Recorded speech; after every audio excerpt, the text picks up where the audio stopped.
So you're moving here to the Destin-Fort Walton Beach area, and you're curious about moving specifically to Fort Walton Beach.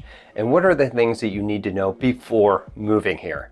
Well, my team and I came up with the top 5 things that you do need to know here prior to making that move. And you'll want to stick around to the end because number 5 might be the thing that's at the forefront of your mind that you might be worried about. But don't worry, we'll cover it in full. So stay tuned. Yeah.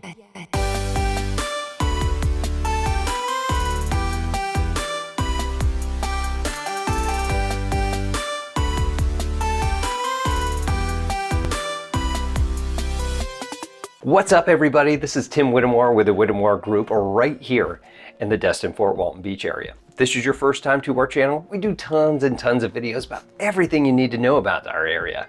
As a military veteran of 14 years and now a military spouse, I've moved tons of places. And every time I moved somewhere, there was always such a lack of information of where to move to and what to anticipate.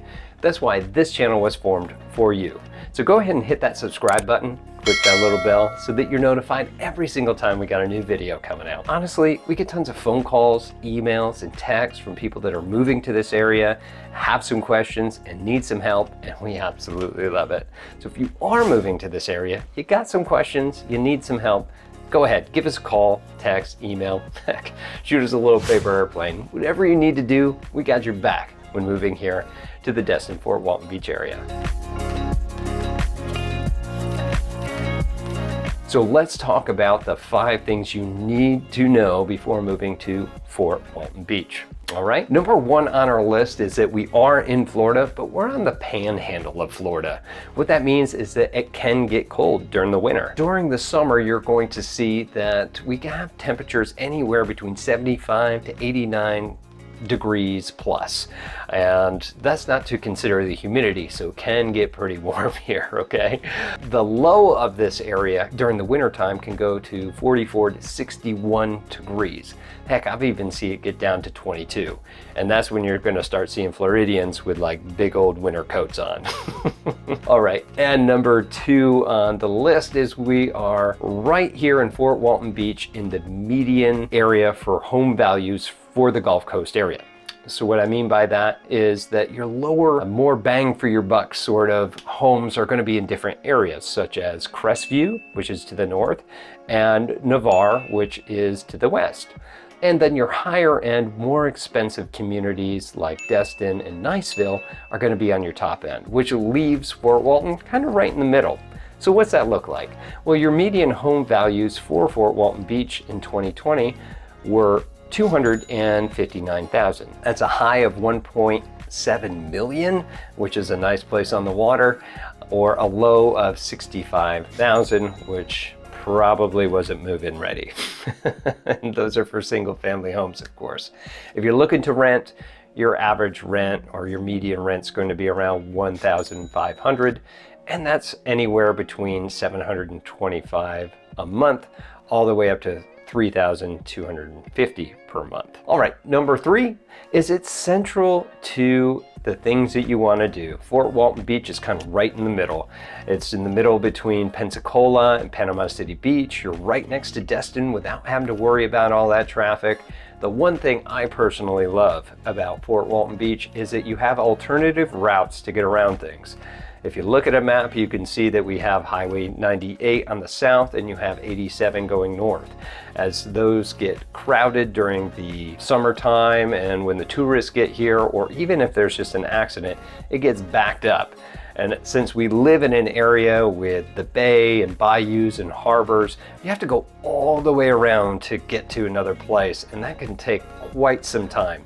So living in Fort Walton Beach, having a different way to go around the traffic is really, really nice. All right, and number 4, let's talk about Okaloosa Island. That is technically in Fort Walton Beach, and it's one of the most popular places in Fort Walton. Now, most of Okaloosa Island is undeveloped, and that's because of the 100-year lease that they have from the Air Force Base just across the way. Due to that, more than half of the island is actually just untouched beach that you can go out and hang out and enjoy.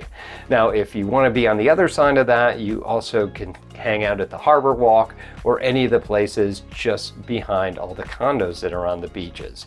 You've got restaurants, beach volleyball, the pier, you've got an aquarium, and a lot more. There's just a ton of stuff to do there, and it's great. And I can't talk about Okaloosa Island without going all the way out to the Destin Bridge and mentioning Crab Island. Now, it's not a traditional island like you might think. It's about waist-deep water where people will take their boats out, they'll anchor up, they'll play some music, have some delicious libations, and then just enjoy the environment. It is a great place to go check out if you never have. And last on our list, number 5 is hurricanes. I know you're probably worried about that if you've never come down here, but quite honestly, it's not that bad. There are a potential for it to come through. Typically, we have them start during hurricane season, which is usually June 1st through November 30th. This area has actually been really lucky, with the exception of Hurricane Michael that came back in 2018 that hit Panama City, and 2005, which was Hurricane Ivan that actually hit the Destin-Fort Walton Beach area and did some good damage there. But there's a big spread of time that goes through that. Most of the time, these hurricanes somehow, some way go around one way or the other, and we rarely ever get hit with them. So your insurance, you're probably worried about having hurricane insurance. Well, everybody here has to. That does reflect what it would cost for a hurricane to come through, destroy the house and whatnot. So yeah, the prices are a little bit higher.